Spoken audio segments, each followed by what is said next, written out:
Assalamualaikum warahmatullahi wabarakatuh. Salam rahayu, rahayu, rahayu. Jumpa lagi dengan saya di channel New Edi Seluler Tutorial. Sebelumnya mohon maaf ya teman-teman, karena sudah hampir 2 minggu, mungkin 2 minggu genap baru sempat bikin konten. Di sini saya unboxing kiriman dari salah satu sahabat subscriber, yaitu Infinix GT10 Pro. Untuk lokasi daerah beliau saya lupa teman-teman, karena handphone ini sudah lama saya kerjakan dan file video yang saya rekam itu tersimpan di PC, baru sempat saya editing.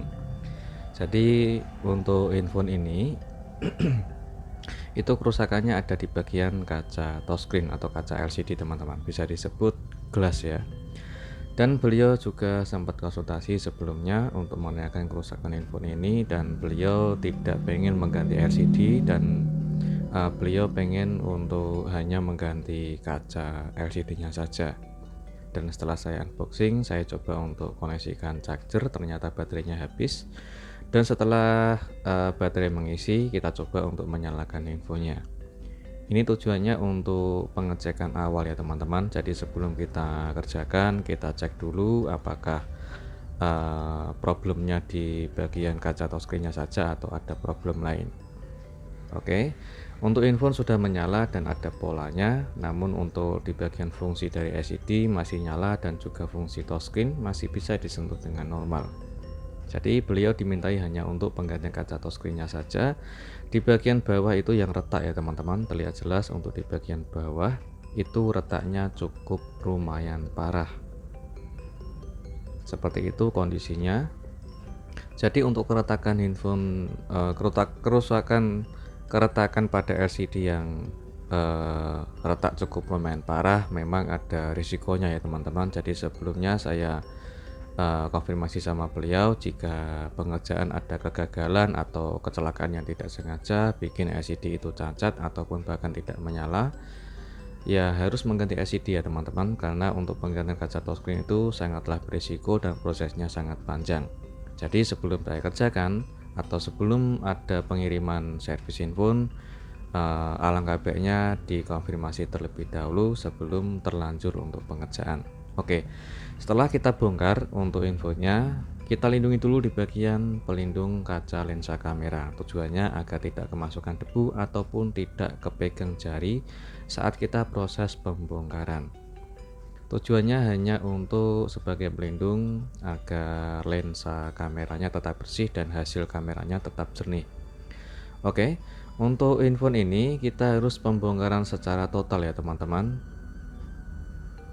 Kita lepas dulu untuk di bagian baterai, karena di bagian fleksibel itu ada di bagian bawah baterai teman-teman. Oke, jika sulit kita bisa menggunakan alat penghangat separator ya teman-teman. Tujuannya untuk mempermudah, yaitu melepas di bagian baterainya. Sedangkan di bagian spare part yang ada di bagian bawah itu seperti fingerprint ataupun ada spare part lain, jadi kita harus melindungi dulu atau kita lepas dulu. Kita lindungi dulu di bagian kaca LCD-nya yang retak menggunakan solasi. Tujuannya agar lebih mudah saja saat kita proses memisahkan atau kita set LCD dari kaca touchscreen-nya. Oke, kita panasi dulu menggunakan alat separator dengan suhu panas di angka 75 atau sekitar di angka 70-an. Oke, setelah panas tercukupi, kita angkat pelan-pelan dan hati-hati di bagian pembongkaran baterai atau kita lepas pada baterainya.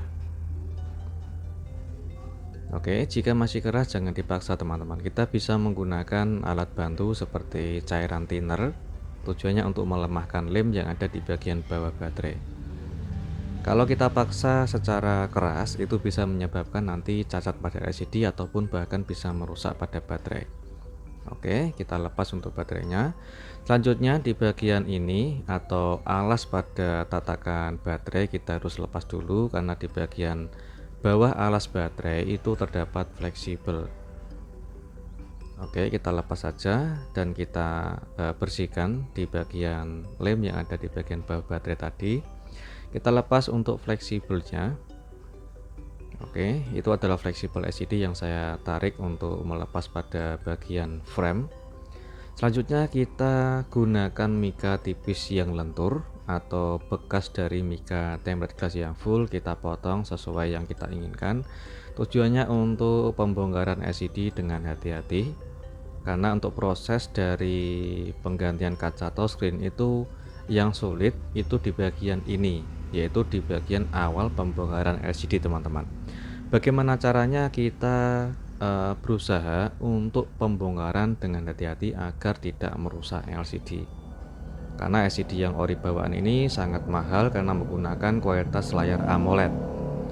Oke, jika masih keras jangan dipaksa teman-teman, karena LCD ini sangatlah tipis dan lentur, hampir menyerupai seperti LCD AMOLED pada iPhone teman-teman. Oke, tetap hati-hati dan pelan-pelan, jangan dipaksa apabila masih keras atau masih lengket teman-teman. Itu alat separator posisi masih menyala teman-teman. Tujuannya sebagai penghangat di bagian frame dan LCD agar lebih mudah untuk melepas LCD-nya atau melemahkan lem yang ada di bagian frame. Oke, karena di bagian bawah itu letak pada posisi fleksibel, jadi harus hati-hati. Dan apalagi di bagian bawah dekat fleksibel itu juga terdapat kristal pada LCD. Jika kristal LCD di bagian paling bawah itu retak ataupun cacat, ya nanti bisa menyebabkan LCD tidak tampil atau bahkan LCD bergaris atau hal-hal yang tidak kita inginkan. Jadi alangkah baiknya setelah kita selesai pembongkaran atau pengangkatan seperti ini harus pelan-pelan. Oke, sudah terangkat untuk LCD-nya. Perhatikan untuk ketipisan pada LCD atau ketebalan pada LCD ini sangatlah tipis teman-teman. Jadi untuk prosesnya harus dilakukan dengan hati-hati, tidak usah terlalu buru-buru. Untuk di bagian lubang sensor fingerprint nanti kita lindungi agar tidak mudah kepegang atau tidak mudah kotor. Setelah itu kita cek dulu setelah kita pembongkaran LCD dari frame atau pengangkatan LCD. Tujuannya untuk menyalakan infonya, untuk melihat kondisi LCD-nya cacat atau tidak setelah kita selesai pembongkaran LCD dari frame. Jadi step by stepnya ini saya lengkapi ya teman-teman, mulai dari awal pengerjaan sampai selesai. Jadi jangan sampai di skip agar kalian bisa paham dari segala proses awal sampai selesai. Oke, setelah kita tes LCD dan touchscreen-nya masih bisa berfungsi dengan normal, jangan lupa untuk melindungi di bagian lubang sensor atau bulatan pada sensor sidik jari. Tujuannya agar tidak kotor teman-teman. Saya gunakan kawat pemisah dengan ukuran 0,03 mili dengan panas alat separator suhu yang sama, kurang lebih di antara 70 sampai 75. Oke, kita cari celah dulu untuk memasukkan kawatnya, yaitu tujuannya untuk kita seset atau memisahkan kaca LCD dari LCD-nya. Perhatikan saat saya gesekkan atau kita seset menggunakan kawat, itu terlihat jelas kalau ada bekas kawat ya teman-teman. Bekas kawat saat kita tarik itu nanti kelihatan jelas untuk kawatnya berjalan. Otomatis ini menandakan yaitu ketebalan pada LCD sangatlah tipis dan lentur teman-teman. Oke, hampir selesai untuk kita seset atau kita pisah LCD dari kaca touchscreen-nya. Tetap hati-hati dan pelan-pelan. Jika sudah selesai, kita ulangi lagi, tujuannya untuk pengangkatan LCD. Oke, setelah kita angkat LCD-nya, perhatikan tingkat ketipisan LCD untuk handphone ini. sangatlah tipis dan lentur dibanding kaca LCD-nya, itu bahkan hampir sama.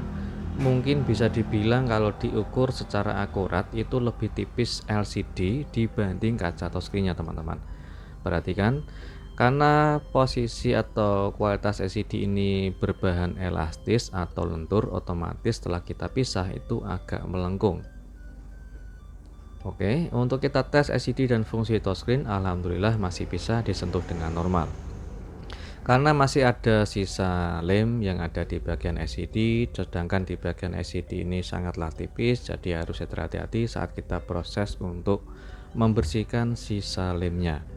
Ini sengaja memang saya letakkan di alat separator dengan suhu panas sedang, kurang lebih sekitar 40-50, hanya tujuannya sebagai penghangat untuk mempermudah atau melemahkan lem yang ada di bagian LCD. Kenapa saya tidak menggunakan alat gulung pembersih lem seperti ini? Perhatikan. Oke, kalau menggunakan alat gulung pembersih lem seperti ini, jika tidak hati-hati itu bisa menyebabkan nanti LCD ikut gerak atau ikut melengkung, karena kondisi LCD ini sangat elastis ya teman-teman. Jadi harus hati-hati. Tetap hati-hati untuk proses pengerjaannya. Oke, jadi ini saya percepat karena untuk membersihkan lemnya ini juga cukup lumayan lama teman-teman. Mungkin kalau tidak saya percepat atau saya persingkat untuk durasinya, mungkin kalau dari awal pengerjaan sampai selesai itu memakan waktu berjam-jam teman-teman. Oke, jika kita menggunakan alat gulung seperti tadi yang kita gunakan itu agak sulit, jadi saya membersihkan menggunakan ujung jari saja, karena lebih mudah saat kita membersihkan seperti ini dibanding menggunakan alat gulung seperti tadi teman-teman. Kalau cukup di bagian bawah, hampir selesai untuk membersihkan sisa lemnya. Harus hati-hati ya teman-teman, karena yang sangat fatal itu adalah di bagian bawah, yaitu dekat fleksibel atau di bagian kristal pada LCD. Oke, hati-hati dan pelan-pelan saja untuk membersihkan sisa lem yang di bagian ujung paling bawah. Hampir selesai, tetap hati-hati. Oke, jika sudah selesai untuk membersihkan sisa lem yang ada di bagian LCD, kita harus pengecekan ulang ya teman-teman untuk memastikan kondisi LCD ini masih bisa digunakan dengan normal atau tidak.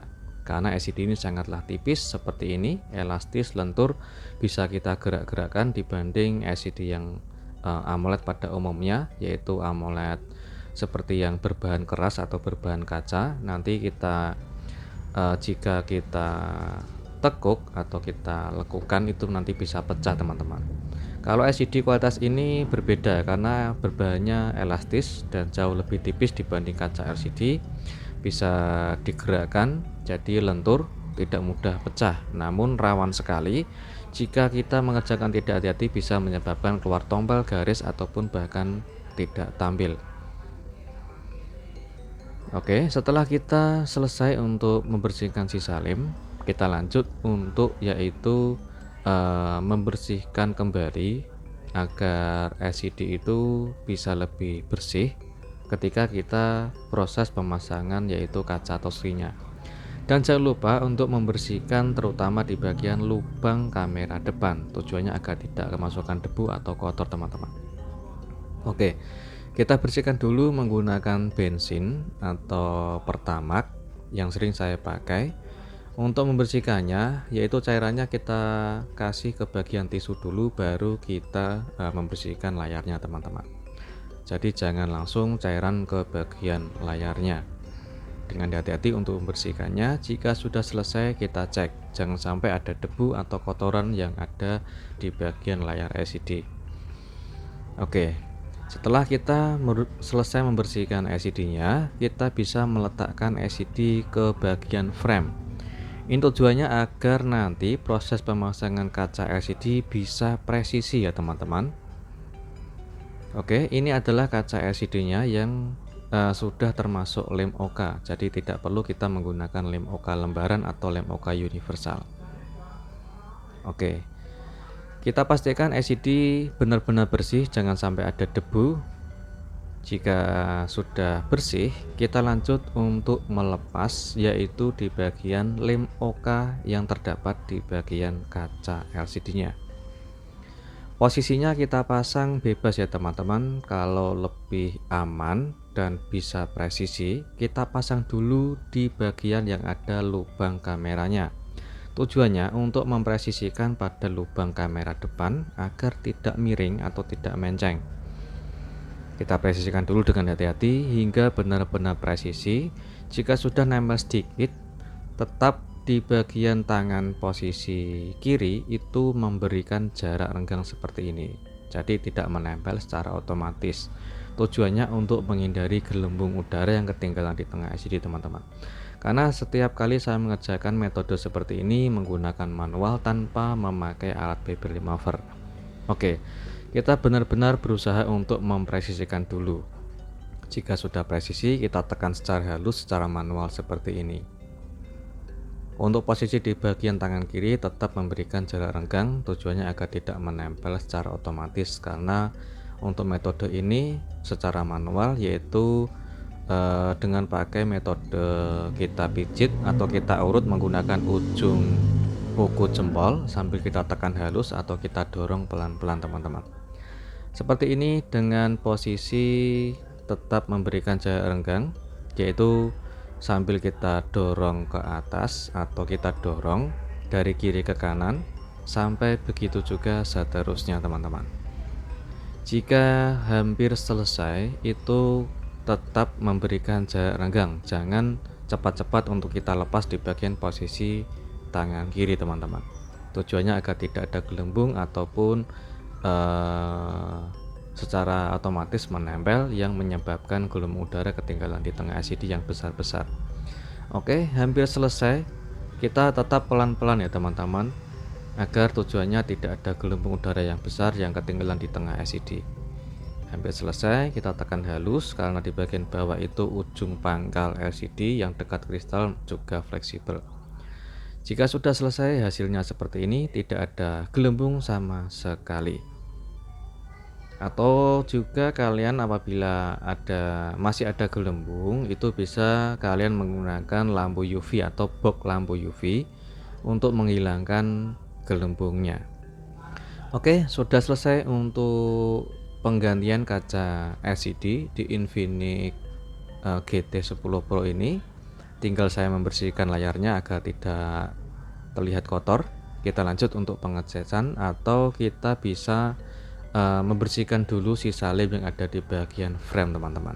Tujuannya agar nanti proses pemasangan atau penggantian proses pemasangan LCD ke frame itu bisa benar-benar presisi dan rapat. Dan yang terutama itu adalah di bagian lubang kamera depan. Usahakan benar-benar bersih dan tidak ada kotoran ya teman-teman. Tujuannya agar hasil kameranya tetap bersih dan jernih. Oke, kita lanjut saja untuk proses yaitu perakitannya, atau kita bisa pengetesan dulu sebelum kita rakit teman-teman.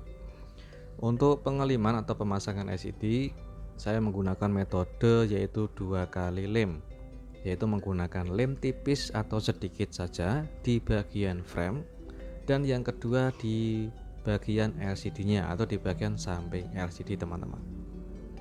Atau jika jarak kerenggangan pada kaca touchscreen dan LCD itu sangatlah tipis, kita tidak perlu menggunakan metode 2 kali lem atau 1 kali lem saja di bagian framenya saja.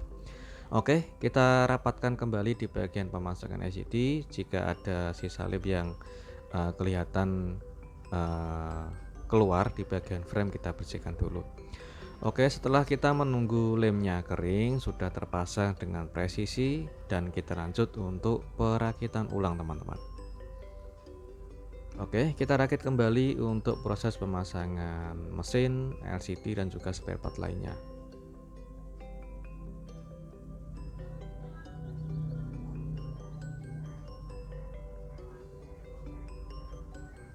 Oke, jangan lupa untuk kita pasang kembali di bagian sensor fingerprint. Untuk sidik jarinya saya lindungi menggunakan solasi kuning agar sensornya tetap jernih bersih dan bisa sensitif kembali teman-teman. Oke, sudah kita rakit untuk LCD-nya dan juga kita rakit untuk di bagian mesin, tinggal kita pasang untuk di bagian tulangan atau perakitan terakhir, yaitu pemasangan pada backdoor. Oke, setelah di bagian frame, bukan frame ya, maksud saya tulangan tengah, kita presisikan dan kita pasang untuk di bagian sekrup, lalu kita pasang di bagian backdoornya. Atau jika perlu, sebelum kita lem untuk backdoornya, kita bisa pengecekan dulu. Tujuannya untuk melihat kondisi kualitas LCD-nya. Oke, hasilnya sudah presisi, rapi dan rapat, tidak ada yang kelihatan seperti lem belepotan di bagian samping LCD-nya. Oke, handphonenya sudah kita nyalakan dan kita pengecekan secara total. Setelah saya masukkan pola atau passwordnya, kita cek secara keseluruhan fungsi dari LCD ini. Untuk LCD masih tetap bersih, jernih karena masih menggunakan LCD AMOLED dari bawaannya. Untuk fungsi touchscreen-nya masih nyaman dipakai ya teman-teman. Jadi tidak putus-putus dan sangat nyaman dipakai. Kita cek dulu untuk di bagian yaitu kameranya atau kamera depan dan juga kamera belakang. Oke, hasil kameranya tetap masih jernih dan bersih. Saat kita zoom juga masih bersih dan jernih, tidak ada yang kotor ataupun tidak blur teman-teman. Untuk kamera depan kita cek. Untuk kamera depan juga masih tetap jernih dan sangat bersih. Dia juga tajam teman-teman. Jika kita mengerjakan dengan hati-hati, teliti dan ekstra bersih, insya Allah hasilnya akan bisa maksimal. Oke, gitu aja untuk tutorial kali ini, yaitu tentang perbaikan penggantian proses kaca LCD atau kaca touchscreen di handphone Infinix GT10 Pro ini.